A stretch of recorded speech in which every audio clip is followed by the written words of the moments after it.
স্বাগত ডিবিসি সংবাদে আপনাদের সাথে আছি অর্ঘমিত্রা তরফদার। জানাবো খবরে বিস্তারিত। একটি সুষ্ঠু গ্রহণযোগ্য নির্বাচনের পর নির্বাচিত সরকারের কাছেই ক্ষমতা হস্তান্তর করতে চান অন্তর্বর্তী সরকারের প্রধান উপদেষ্টা ডক্টর মোহাম্মদ ইউনূস। তিনি বলেন, সব দল নয়, ডিসেম্বরের মধ্যে নির্বাচন চায় একটি রাজনৈতিক দল।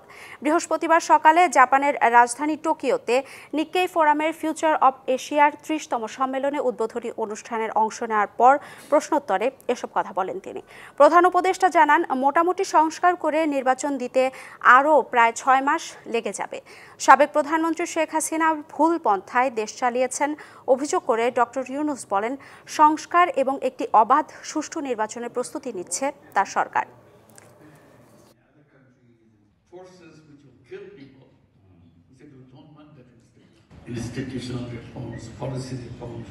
একটি অবাধ, সুষ্ঠু এবং নিরপেক্ষ নির্বাচনের জন্য প্রস্তুতি নিচ্ছে বাংলাদেশ। আমাদের রাজনৈতিক কোনো অভিলাষ নেই। নির্বাচিত সরকারের কাছে ক্ষমতা হস্তান্তরই উদ্দেশ্য, তবে সেক্ষেত্রে সংস্কার আগে। কেজি প্রতি ঘুষের রেট 75 পয়সা। টাকার ভাগ যাবে ঊর্ধ্বতন কর্মকর্তা থেকে সংশ্লিষ্ট বিভাগের মহাপরিচালক ও সচিবের হাতেও। ঘুষের লেনদেনের এই ঘটনা টাঙ্গাইলের ঘাটাইলের খাদ্য অধিদপ্তরের। ঘুষের রেট সারা দেশে কম বেশি একই। সে হিসেবে এক মৌসুমের সংঘবদ্ধ চক্রের পকেটে যাবে প্রায় 855 কোটি টাকা। অনুসন্ধান করেছেন সোহেল তালুকদার। সরকারি খাদ্য গুদামে চাল বিক্রিতে দিতে হবে ঘুষ, আর সেই ঘুষের হার কত হবে তা নির্ধারণে বসেছে সভা। আমার কিন্তু আমি সব লোক দিয়ে আমার যদি না থাকে আপনারা যেভাবে অভিজ্ঞ চোখের মতন বলছেন, শুনতে অবাক লাগলেও ঘুষের হার নির্ধারণের এই বিষয়টি চলে আসছে বছরের পর বছর ধরে। এমনই এক সবার খোঁজ মিলেছে ডিবিসি নিউজের অনুসন্ধানে। আমি না কিনলে আমার কিছু আসছি যেহেতু এইটার মধ্যে চলে যেত না, কারণ মিল চললে আমি আপনার লোকে মিলে গেলে আমার অফিসার বলো আমার মিল থাকতে। টাঙ্গাইলের ঘাটাইলের খাদ্য অধিদপ্তরের গুদামের চুক্তিবদ্ধ মিল মালিকদের কাছ থেকে চাল সংগ্রহের সময় করা হয় নানা রকমের টালবাহানা। এ থেকে মুক্তির একমাত্র পথ ঘুষ। কিন্তু যেন তেন পরিমাণ দিলে হবে না, নির্ধারণ করতে হবে হার। তাই রীতিমতো সভা করে ঠিক করা হয় কেজি প্রতি 75 পয়সা ঘুষ। আপনাকে আমরা 70 পয়সা করে দিয়ে দেব। এই টাকাটা আমরাই সকল মিলের কাছে আমরা আদায় করে দেবো।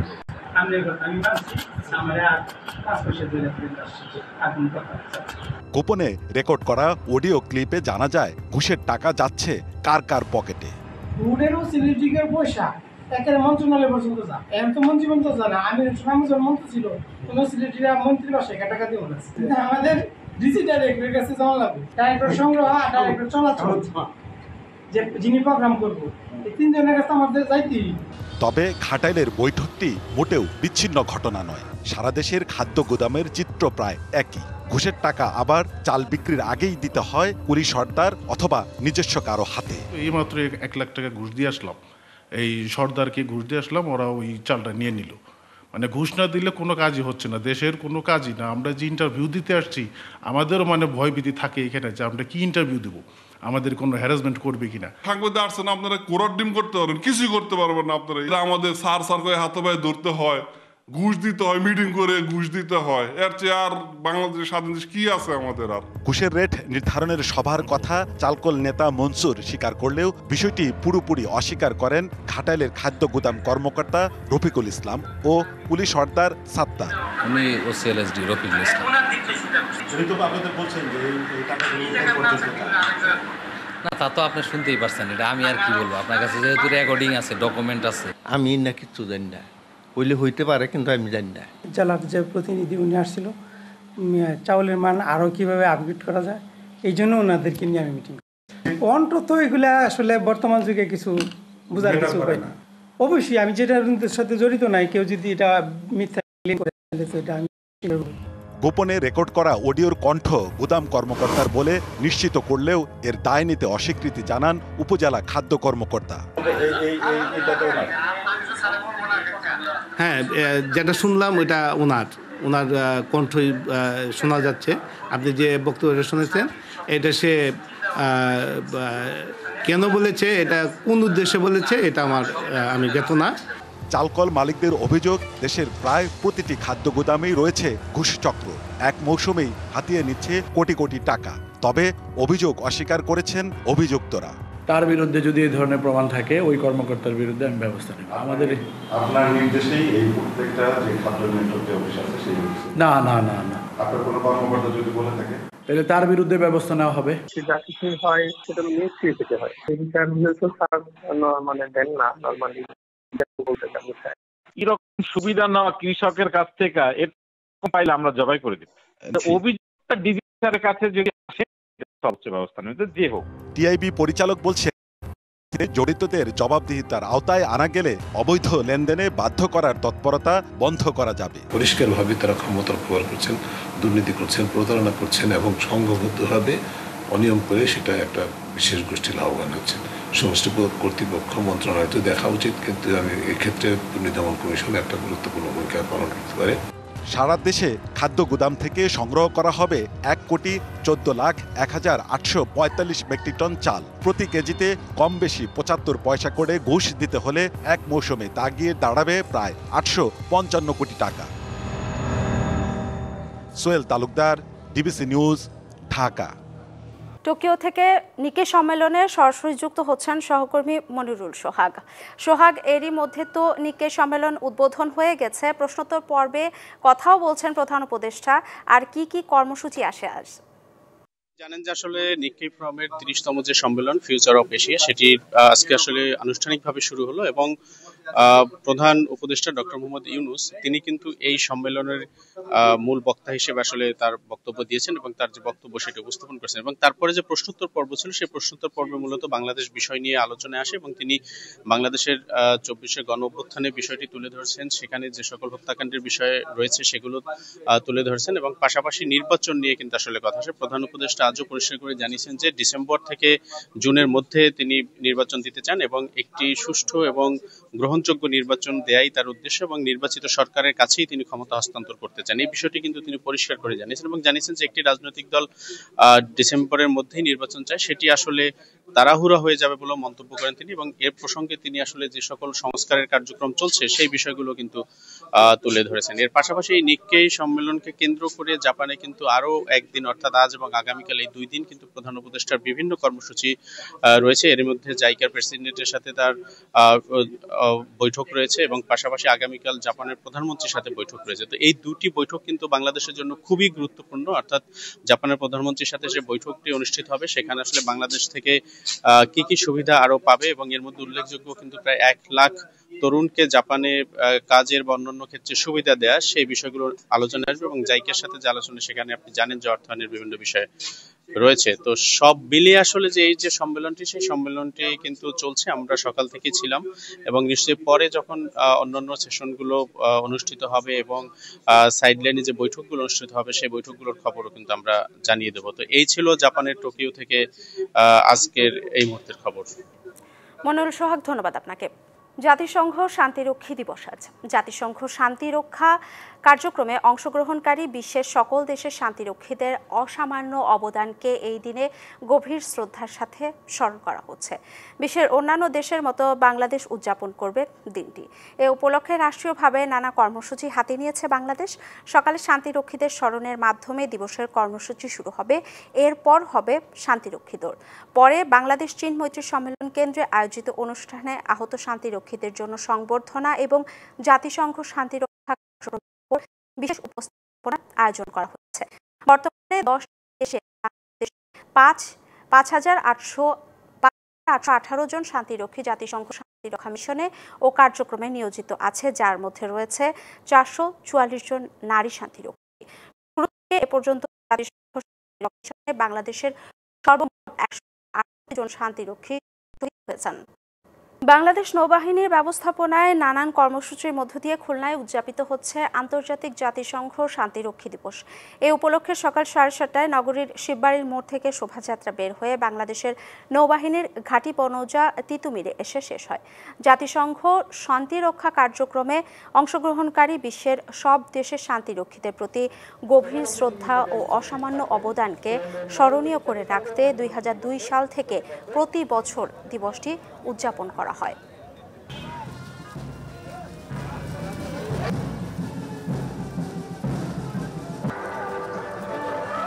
আগামী বাজেটে ব্যক্তি করমুক্ত আয়সীমা বাড়ছে। চলতি অর্থ বছরে পুরুষের করমুক্ত আয়সীমা 3.5 লাখ আর প্রবীণ ও নারীদের 4 লাখ রয়েছে। এনবিআর সূত্রে জানা গেছে এবার এই করমুক্ত আয়সীমা বাড়বে। মূল্যস্ফীতির চাপে নাকাল মানুষের জীবনকে স্বস্তি দিতে বিভিন্ন মহল থেকে ব্যক্তি করমুক্ত আয়সীমা বাড়ানোর দাবি ওঠে। তাই ধনীদের উপর কর বাড়িয়ে মধ্যবিত্তকে মূল্যস্ফীতির চাপ থেকে সুরক্ষা দেওয়ার পরামর্শ দেন বিশেষজ্ঞরা। বিভিন্ন নাগরিক সেবায় কর শনাক্তকরণ নম্বর তথা টিআইএন জমা দেওয়া বাধ্যতামূলক করার পর গত কয়েক বছরে দেশে টিআইএনধারীর সংখ্যা উল্লেখযোগ্য হারে বেড়েছে। বর্তমানে টিআইএনধারীর সংখ্যা 1 কোটির বেশি হলেও রিটার্ন দাখিল করে অর্ধেকেরও কম। চলতি 2024-25 অর্থ বছরে বাজেটে পুরুষের জন্য বছরে 3.5 লাখ টাকা পর্যন্ত আর নারীদের জন্য 4 লাখ টাকা পর্যন্ত আয়কে করমুক্ত সুবিধা দেয়া হয়েছে। ব্যক্তির আয়ের উপর নির্ভর করে 7টি স্ল্যাবে এই সীমা নির্ধারণ করা হয়েছে চলতি বাজেটে। তবে বছর জুড়ে চড়া মূল্যস্ফীতির ফলে জীবনযাত্রার ব্যয়ের চাপে নাকাল সাধারণ মানুষ। তাই ব্যক্তি করমুক্ত আয়সীমা বাড়ানোর পরামর্শ গবেষকদের। এবার মহার্ঘ ভাতা বৃদ্ধি করে সেইটি অ্যাডজাস্ট করার কথা বলা হচ্ছে, এমনকি তার থেকে বেশি করা হবে বলে বলা হচ্ছে 20% হারে। কিন্তু সাধারণ যে যারা রয়েছেন সরকারি খাতের বাইরে তাদের কিন্তু সেইভাবে আয় বৃদ্ধি ঘটে না, বরঞ্চ প্রকৃত আয় কমে যায়। সুতরাং সেই দিক থেকে করমুক্ত আয়সীমা বৃদ্ধি করলে শুধু সরকারি না বেসরকারি খাতে বা যারা করজালের ভিতরে রয়েছেন তাদের সুবিধা হয়। এনবিআর কর্মকর্তারা বলছেন এবার কিছুটা বাড়বে ব্যক্তির করমুক্ত আয়সীমা। এতে বিরাট সংখ্যক করদাতা করজালের বাইরে চলে যাওয়ার শঙ্কা রয়েছে। এক্ষেত্রে অন্য জায়গায় কর হার বাড়িয়ে তা সমন্বয় করা হবে। ব্যক্তির করমুক্ত আয়সীমা বাড়ানোর দাবিকে সমন্বয় করতে ধনীদের উপর কর বাড়ানোর উপর জোর দিচ্ছেন গবেষকরা। উচ্চ আয় যারা রয়েছেন, যারা অতি ধনী যারা রয়েছেন তাদের উপরে উচ্চ হারে কর দেওয়া এবং মধ্যবিত্তকে কিছুটা স্বস্তি দেওয়ার যে ব্যাপারটা, সেই কাজটা করাটা জরুরি। একই সাথে ব্যক্তি করমুক্ত আয়সীমা নির্ধারণে স্ল্যাবের সংখ্যা বাড়ানোর পরামর্শ দিয়েছেন তারা। মেহের মনি, ডিবিসি নিউজ, ঢাকা। 3 দফা দাবিতে চতুর্থ দিনের মতো সরকারি প্রাথমিক বিদ্যালয়ের সহকারী শিক্ষকরা কর্মবিরতি পালন করছেন। তবে শিক্ষার্থীদের স্বার্থে বিভিন্ন জেলার অধিকাংশ স্কুলে পাঠদান চলমান রেখেছেন শিক্ষকরা।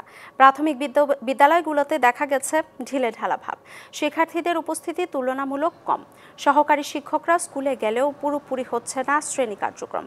অনেকে প্রতীকী কর্মবিরতি পালন করছেন, তবে অনেক প্রতিষ্ঠানে প্রধান শিক্ষকের তত্ত্বাবধানে আংশিক শ্রেণী কার্যক্রম চলছে। সহকারী শিক্ষক পদকে এন্ট্রি পদ ধরে একাদশ গ্রেডে বেতন নির্ধারণ সহ 3 দফা দাবিতে 5ই মে থেকে বিভিন্ন ধাপে কর্মবিরতি পালন করেছেন শিক্ষকরা। এ নিয়ে আরো জানাতে রাজশাহী থেকে সরাসরি যুক্ত হচ্ছেন সহকর্মী সৌরভ হাবিব। সৌরভ, কি বলছেন কর্মবিরতিতে থাকা শিক্ষকরা?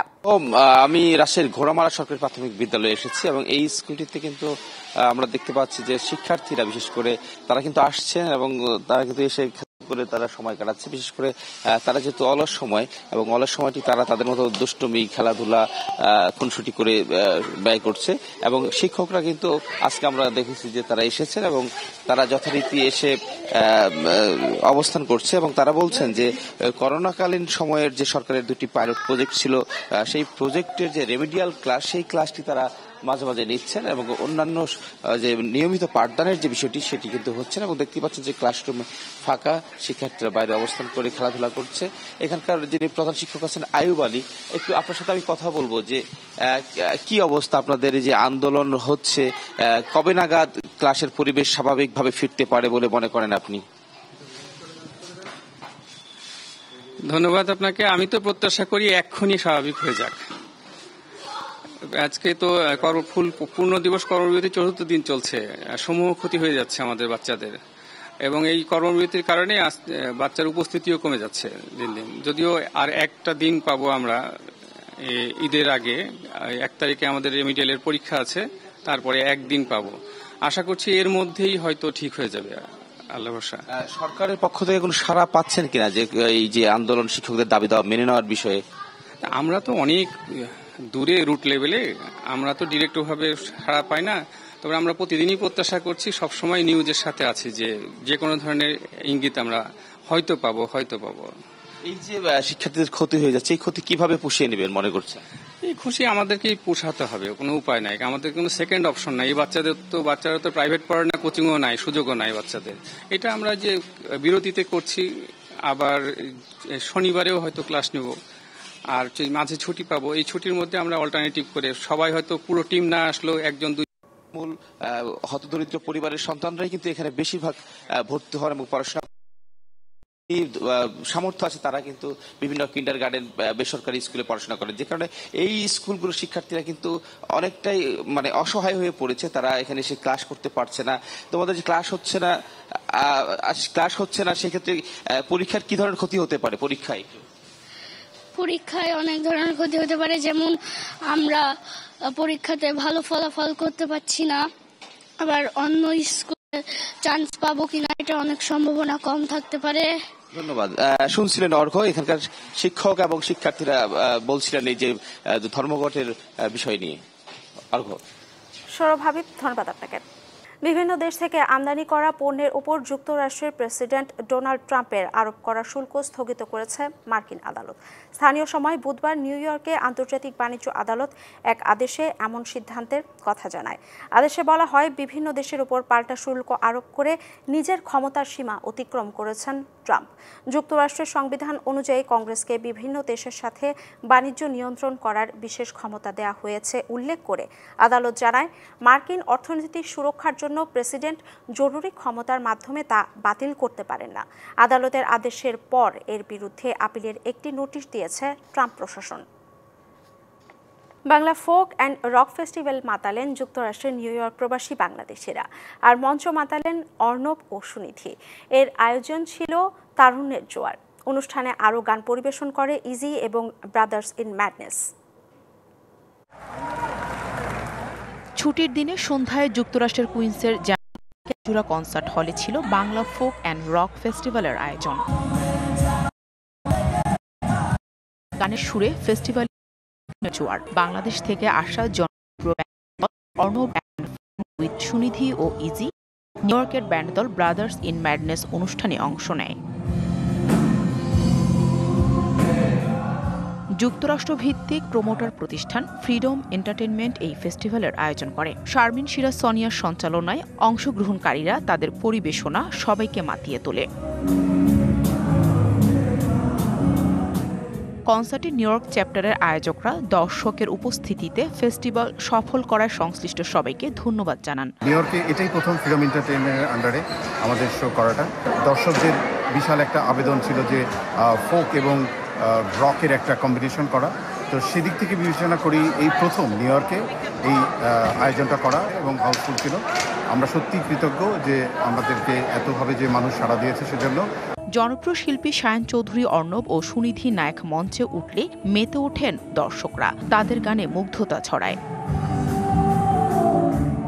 অনুষ্ঠান শেষে আয়োজকরা জানান, ভবিষ্যতে আবারও শুদ্ধ সঙ্গীতের উপহার নিয়ে আসবেন তারা। DBC news desk. এই ছিল এখনকার মতো ডিবিসি নিউজের সংবাদগুলো। পড়তে ভিজিট করুন dbcnews.tv আর ভিজিট করুন ডিবিসি নিউজের ফেসবুক পেজ এবং ইউটিউব চ্যানেল। ডিবিসির সঙ্গেই থাকুন।